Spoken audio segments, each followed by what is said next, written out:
You're tuning into A Wake Up Call, which is your weekly dose of purpose packed with science-backed tools to beat burnout and boost happiness. Hosted by us, Tess Brower and 7-time world champion Layne Beachley. We're the founders of Awake Academy.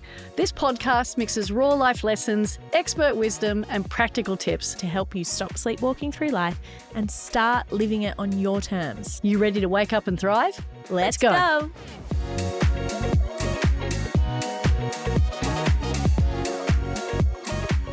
All right, everyone. Welcome to A Wake Up Call. LB, how are you feeling today?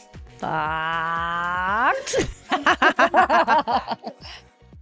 Be silencia for 1 second. Fucked. Please note that today's episode is just our personal experiences. It is not medical advice. If you need any supplementation, we highly recommend blood work and working with a doctor and a nutritionist or a naturopath. You don't really want to listen to us all the time, right, LB? I do. I listen to you all the time. Consider us your best friends, and this is word of mouth only. So let's get into it. We're not professional practitioners. Is that what you're saying? We are not. Let's go.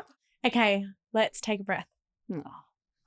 Our intent today is to wake the fuck up. I think just... So this is what I look like after a really busy week. Our producer thinks I look radiant. I feel like shit. I am tired, but I am grateful.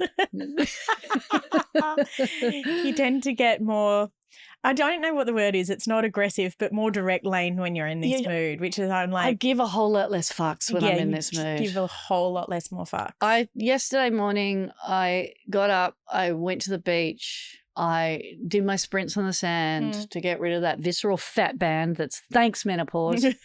And then had a surf, and then jumped in the car and drove to the airport and jumped on a plane to the Gold Coast, which took off 45 minutes late, landed 25 minutes late, drove to the conference that I was closing for Aging Australia for all of these thousands of aged care nurses and providers.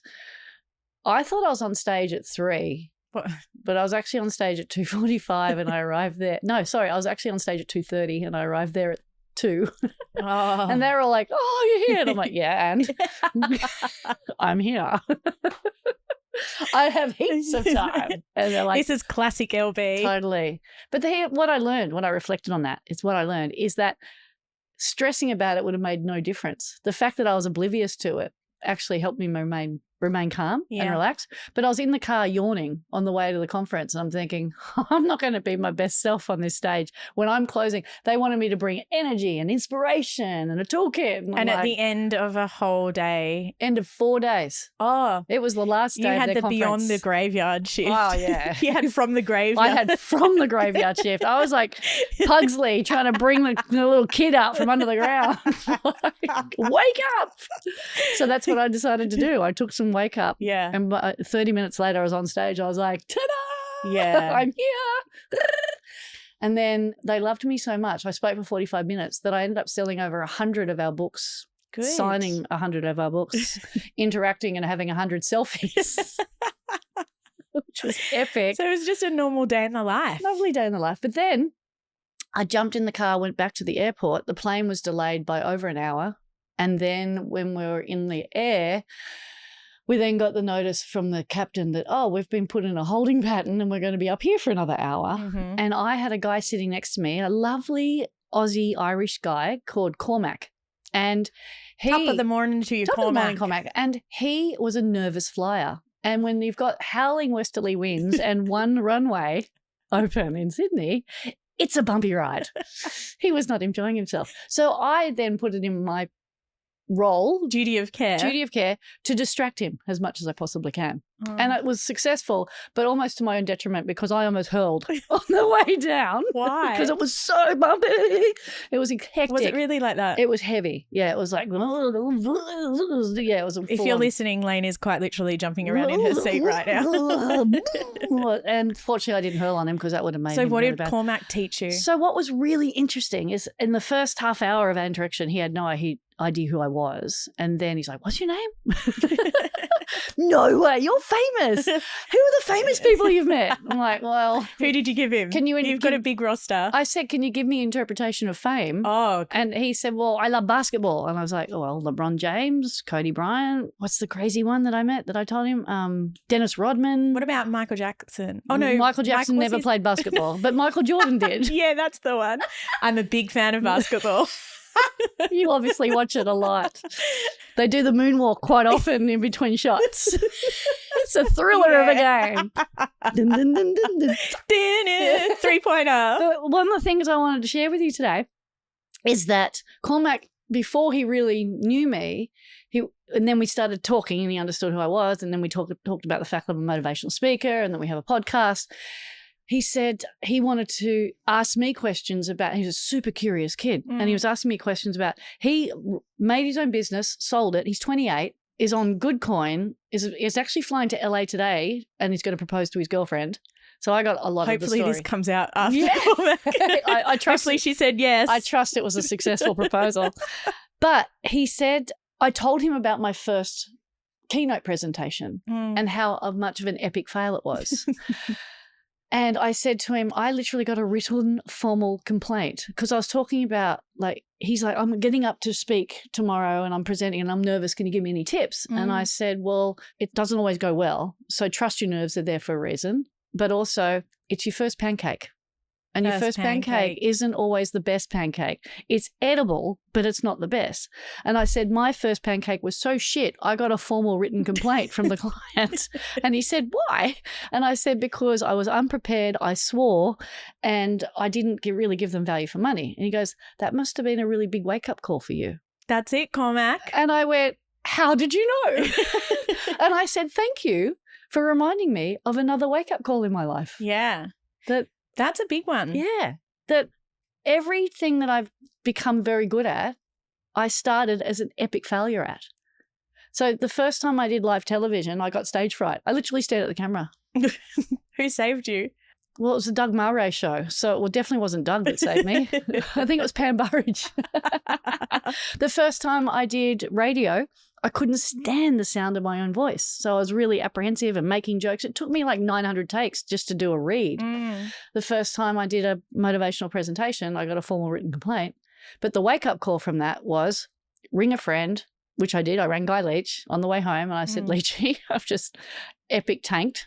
And he said, well, what have you learned from that? I was like, I need to be more prepared. So who do you need to see? What do you need to do? Who can you reach out to? So that's when I started exploring all of the different avenues to equip myself with the ability to stand up with confidence and present with some sort of clarity or structure. And then the first 5 events I competed in as a professional surfer, I came dead last. So humble beginnings. You are the true pin-up for failure into purpose, into winning, into growing, into... I'm a pin-up girl for failure into... failure into fun. Ta-da! So this is probably a good way to segue into today's podcast. Yes. Everyone asks us and has been writing in saying it's all good that you do all of these wonderful things, but how do you blend well-being and habits into your life? So we've got a few Q&As. Okay. I haven't really read them.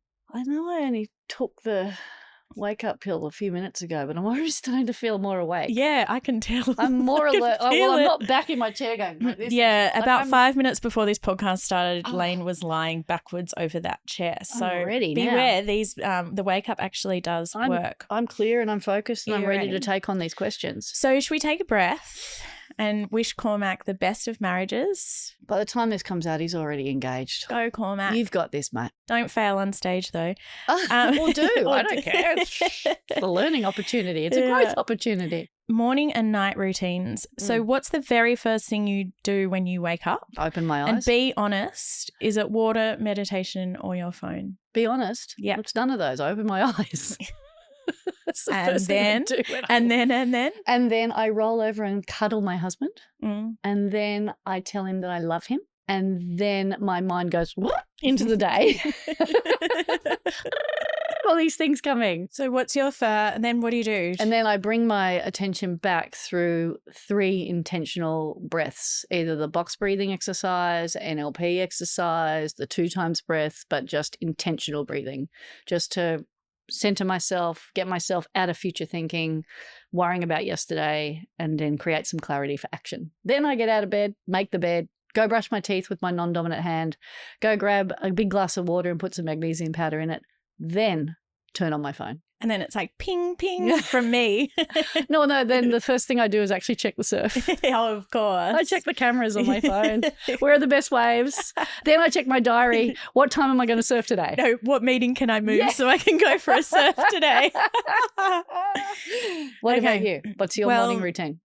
I wish sometimes that was my life. Well, you do have a 3-year-old and a husband. I do. And I used to have probably an hour-long morning routine, and I've worked out how to squeeze it into less than 5 minutes, but it's so dependable because a lot of the time I have Benji's with me, so he's waking me up or I'm trying not to wake him up. Right. So a normal morning routine would be I'm getting kicked in the ribs by a 3-year-old. I can hear my voice kick off, like my inner voice. I haven't slept. So I intercept it. The itty bitty shitty committee jumps in. Right. And I take a deep breath and my new mantra at the moment is show me how good it can get today, universe. Oh, wow. I like that. Yeah, because then I'm like open and calm, and then I just say you're worthy of good things, and that has been my next mantra. Now, if Benji's still asleep, I normally put a meditation on. So I do have my phone, but I have it all like notification. It's on Do Not Disturb, but my meditation app is ready to go for the morning, so I play it, and that's about a 10-minute intention setting, which is really good. I use the Open app at the moment and I love it. I'm trying to get to 365 meditations for the year. What number are you up to? 200 and something. Well done. That's impressive. Yeah, I had to take a minor break because I hit my head. Oh, yeah, that's right. Yes. Yeah, I was meditating every day. I think my streak was like 91 days, hit my head, and then I just couldn't meditate that sort of meditation. I did nighttime meditations, but I couldn't do morning because I just wasn't there. Anyway, so I'm on 200. I've worked out I need to do 2 meditations a day till the end of the year, and I've hit 365. Impressive. That's a great goal. I know. I'm working towards it. I set the goal similar to you when you were thinking about, you're telling me about your meditation goal. I set a goal to journal every day. Yeah. And I had a really good running streak, and then I went away. And my journal's too big and thick to take on planes and travel with. So can I call you out though? You could just do it on a piece of paper. That's true.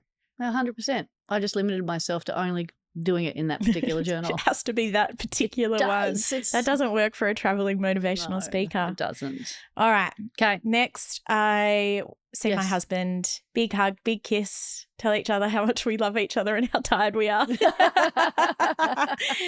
I have a big glass of water with sea salt in it, and then I'm caffeinating myself. So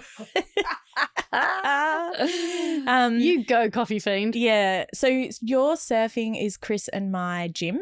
Oh, yes. So we try and we just swap. So we do alternate days. So one will get to go to the early gym session, one goes to the later one. So you both get a morning off, and then 100 kids wake up and make breakfast and everyone's running out the day to school. So that's kind of the morning routine as it stands. Okay. I do squeeze in journaling and intention setting before I start work, and that's been really good for me. That's cool. Yeah. All right. I do have to add in a new habit I've put into my day routine. Which is? Midday routine. Oh. Yeah. So is it like just a handbrake on the morning and a introduction to the afternoon? It is, yeah. And so Chris and I will make lunch, or it depends. If you do it alone, it doesn't matter. And then sit outside, feet in the grass. Ooh. And a 10-minute meditation.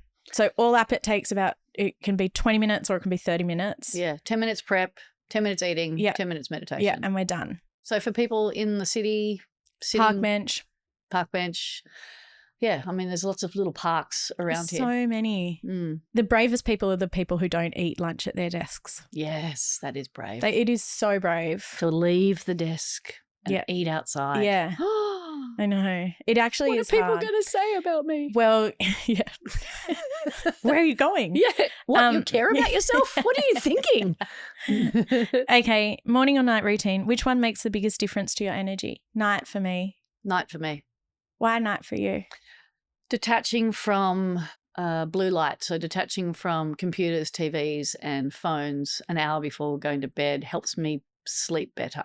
And when I sleep well, I wake up well. Also knowing, like last night, I didn't get home from that trip until 10 o'clock last night, and I knew I was a bit wired. And so I have micronutrition sleep support next to my bed, which is like a magnesium blend with a bit of passion flower and poppy flower, and that helps me decompress and just wind down. So sometimes I do use other things to help me calm down, but as long as I create a consistent routine, and then also making sure the room is cool.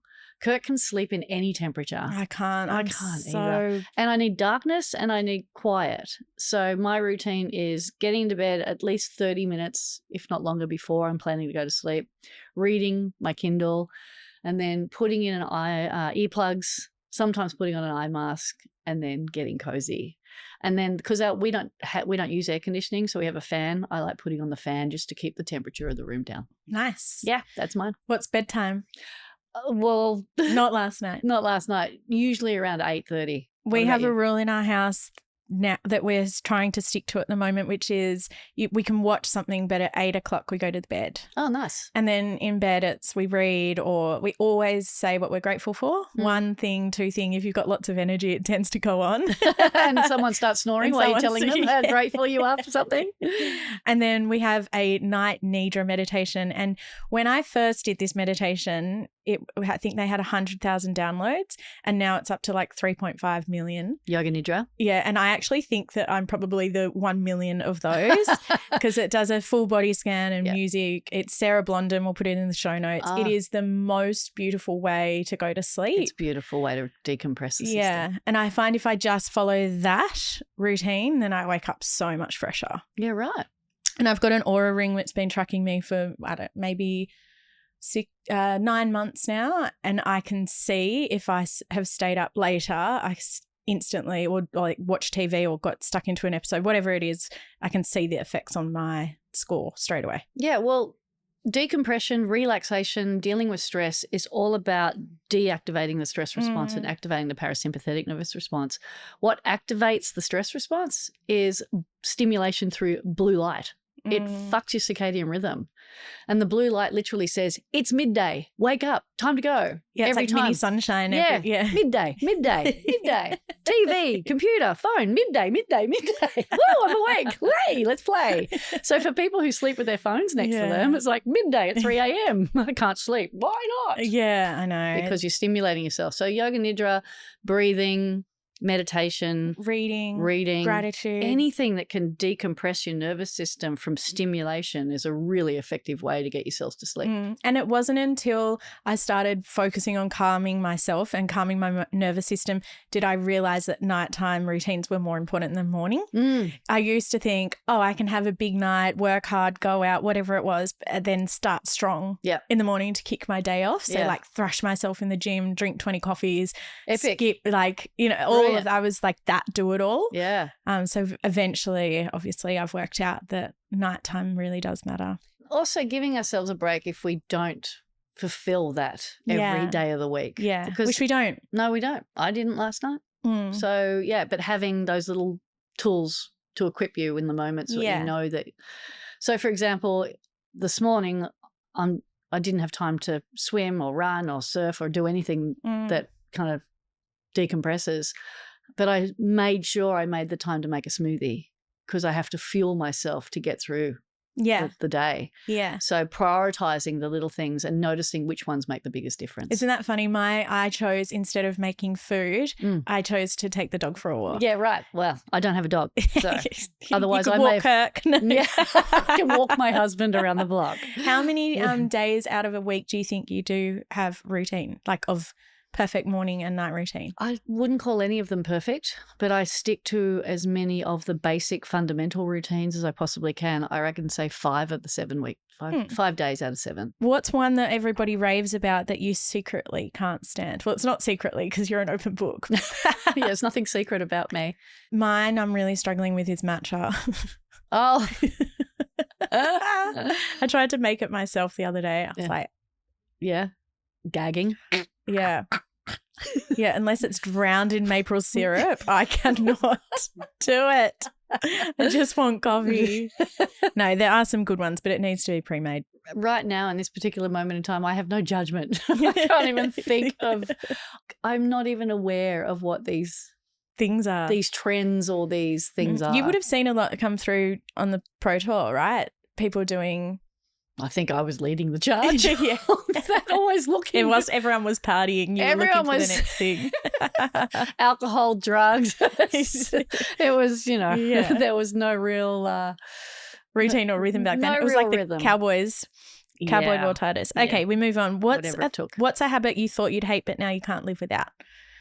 What's a habit I thought I would dislike that I can't live without? Now, actually, if I go back to my tour days, Tom Carroll introduced me to meditation and I did it the first time. I was like, what is this shit? This is ridiculous. I am too busy focusing on where I need to go and what I need to do to slow myself down. You are disadvantaging me. What the hell are you thinking? Are you trying to disadvantage me? You're sabotaging me. Yeah. You tried to sabotage me. Bastard.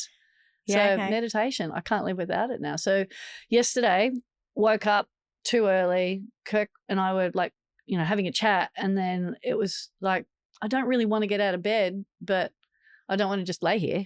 So I went and grabbed my phone and brought the meditation back to bed and we did it together. So what one are you using at the moment? I'm using the Calm app. Oh, yeah. So you're a calm. I'm a calm woman. You're a calm girl. I'm an open girl. You're an open girl, yeah. We should swap. Yeah. No, I much prefer You much prefer open. Yeah. Something that I probably just wellness in general was something that I was always interested in and always loved.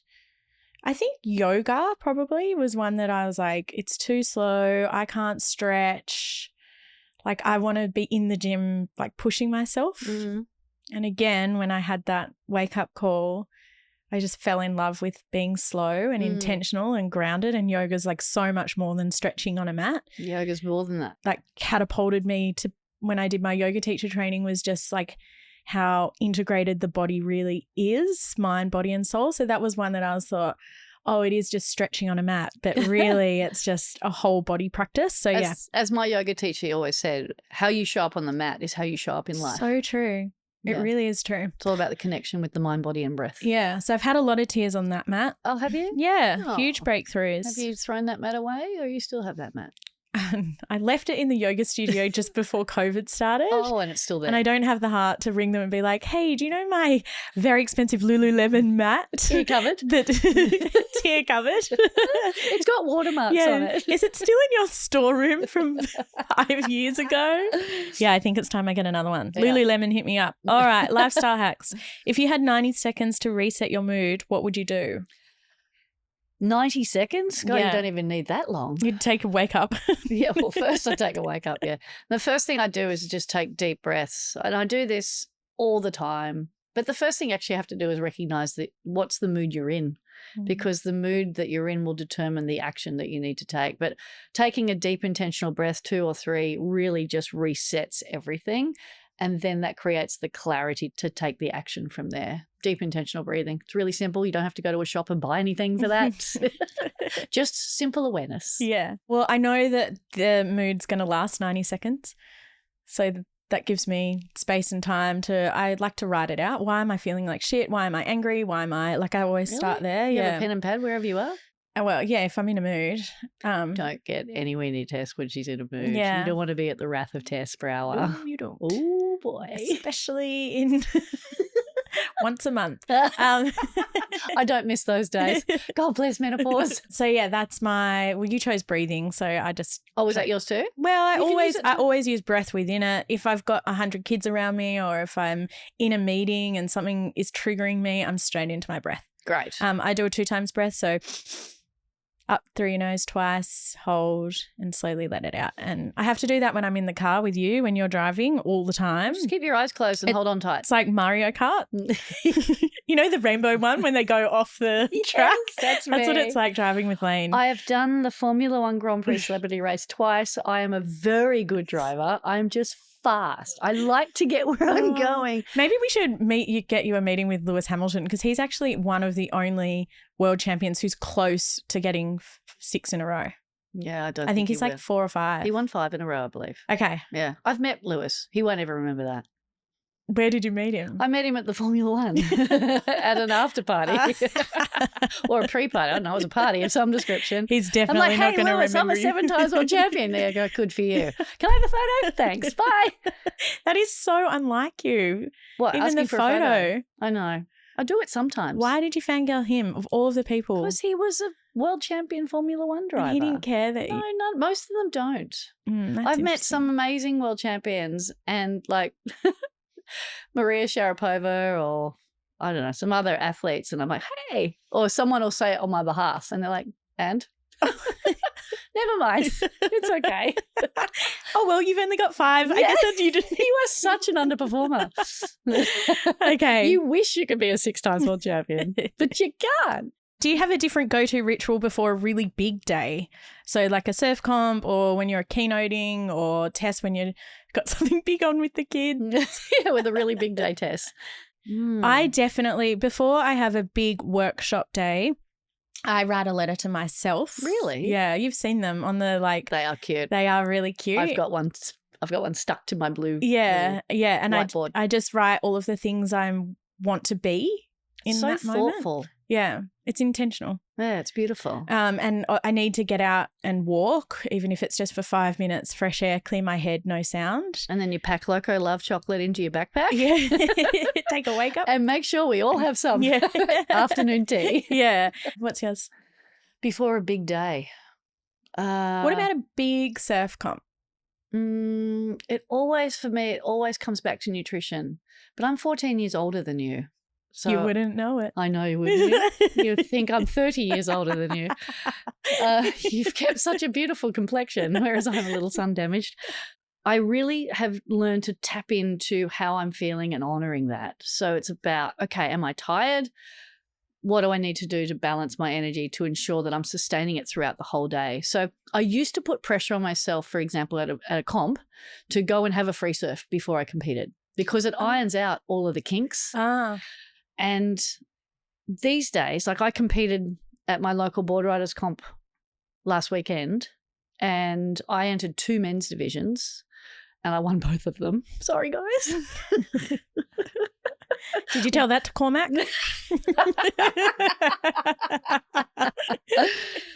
But instead of going down and putting pressure on myself to have a surf prior, I rely on my abilities and my experience and my knowledge, and I back myself through confidence. But that means preparing myself with the basic fundamental needs.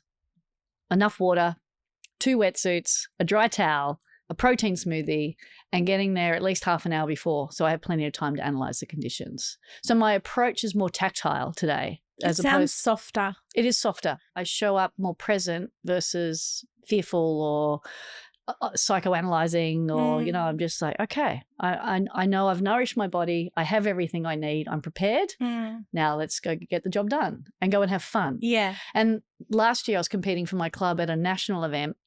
And I put so much pressure on myself that I was nervous and I epic failed and I had such a bad time with that. And you gave me a task in a previous episode to write what I have now versus what I did then. I haven't done that, so I will have to do that. Yeah. Long story short, I shed the skin.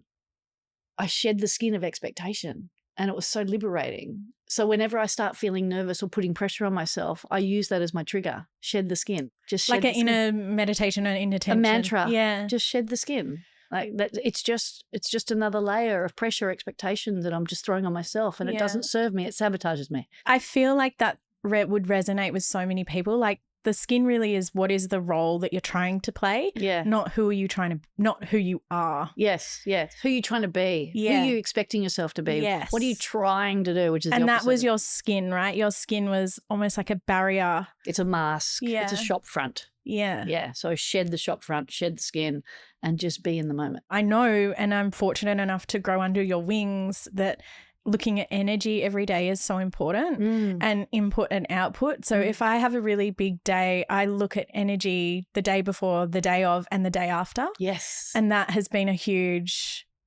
change in the way that I approached life in general. Like my stepson Ollie had his grand final on last week.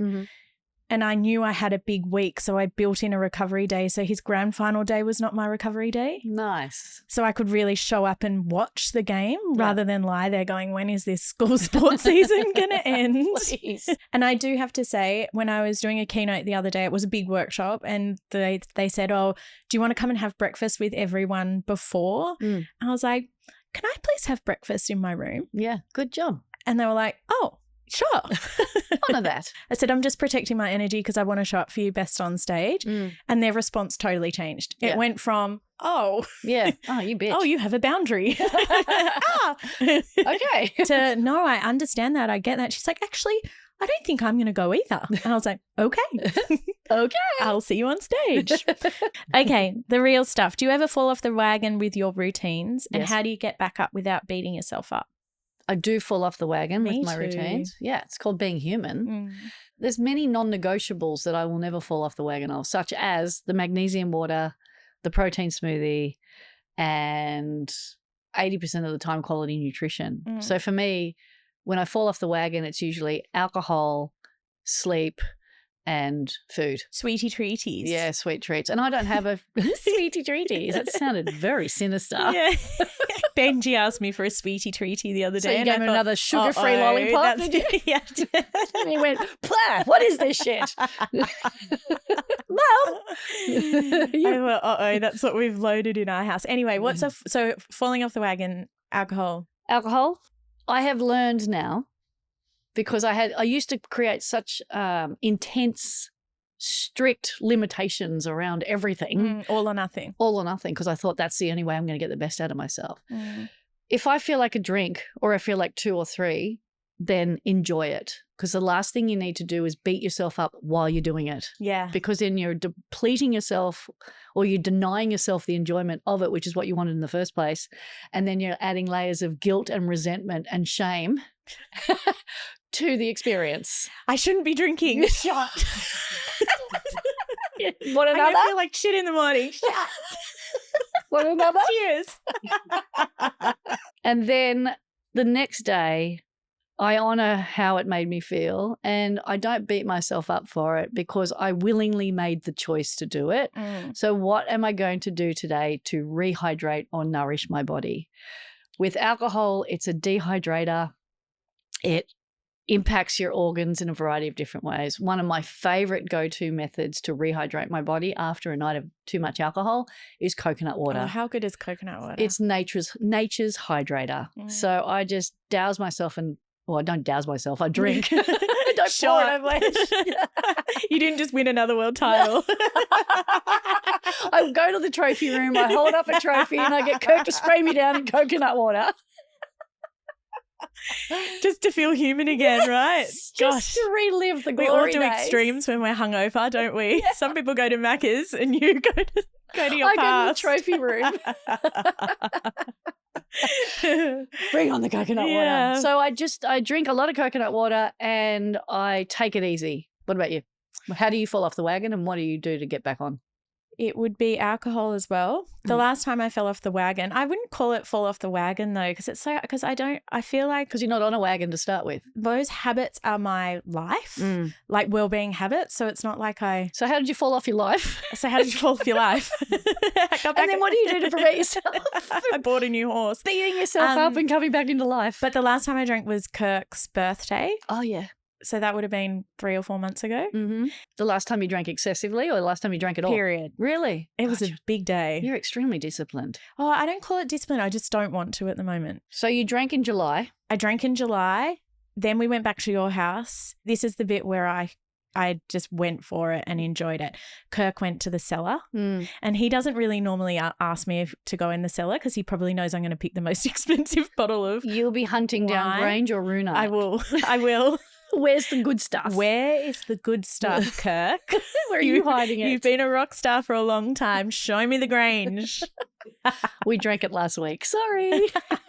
He let me pick a bottle and then he orders all of his wines in years. He is a little OCD. He is a little OCD. I love it. And then the last one is the earliest. The top is the earliest and the bottom is the latest. Yeah, and he said I could pick from the top row.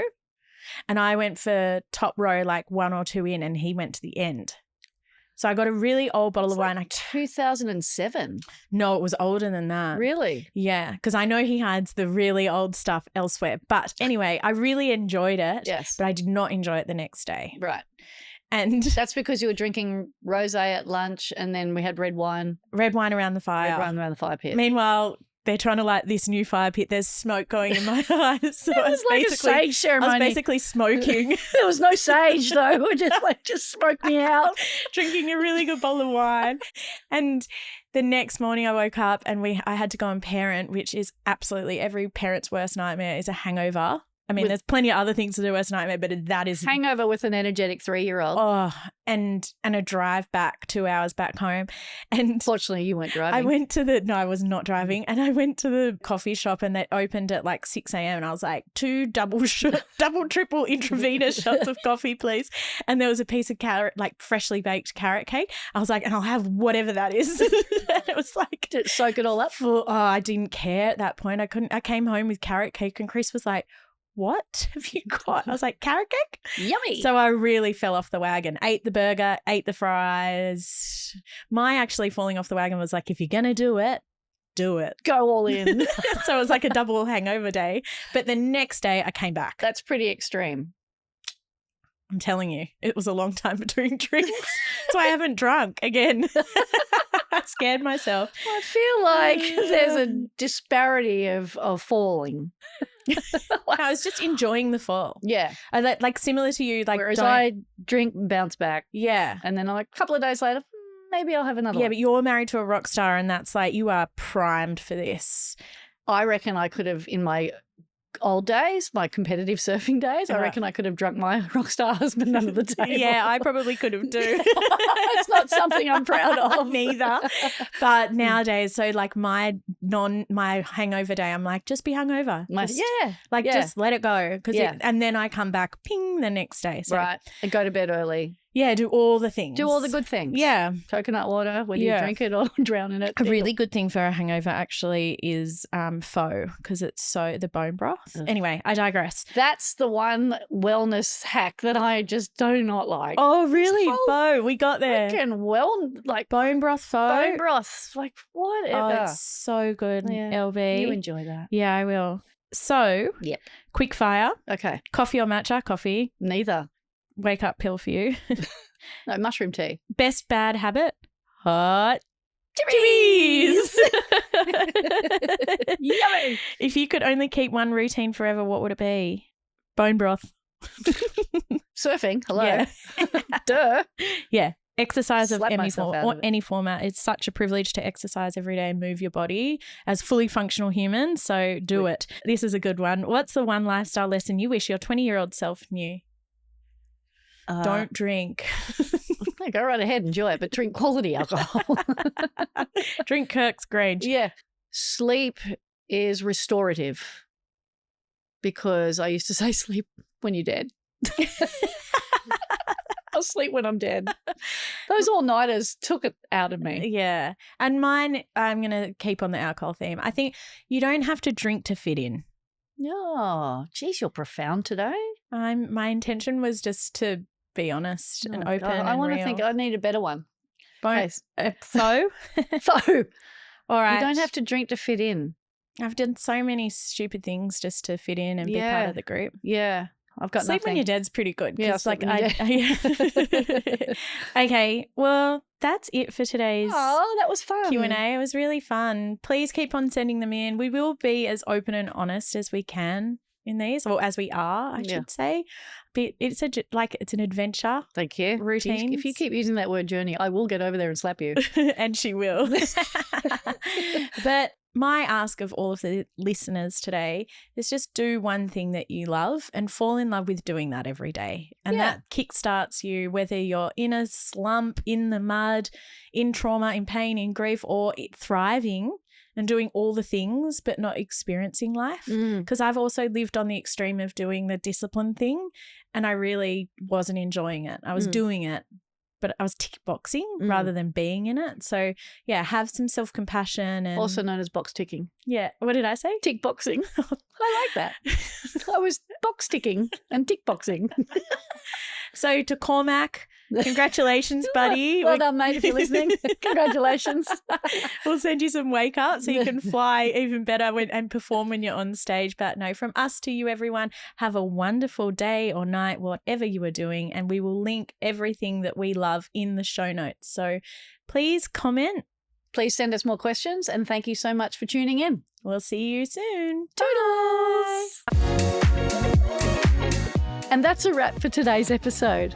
We'll be dropping a new one every Monday. If you want to hear more about us, check us out on awakeacademy.com.au or leave a comment or a review because it really does help us. And in the show notes is everything you learnt today. And if you want to work with us more, join us at the Awake Collective. The link is in the show notes. We'll see you next week. Toodles!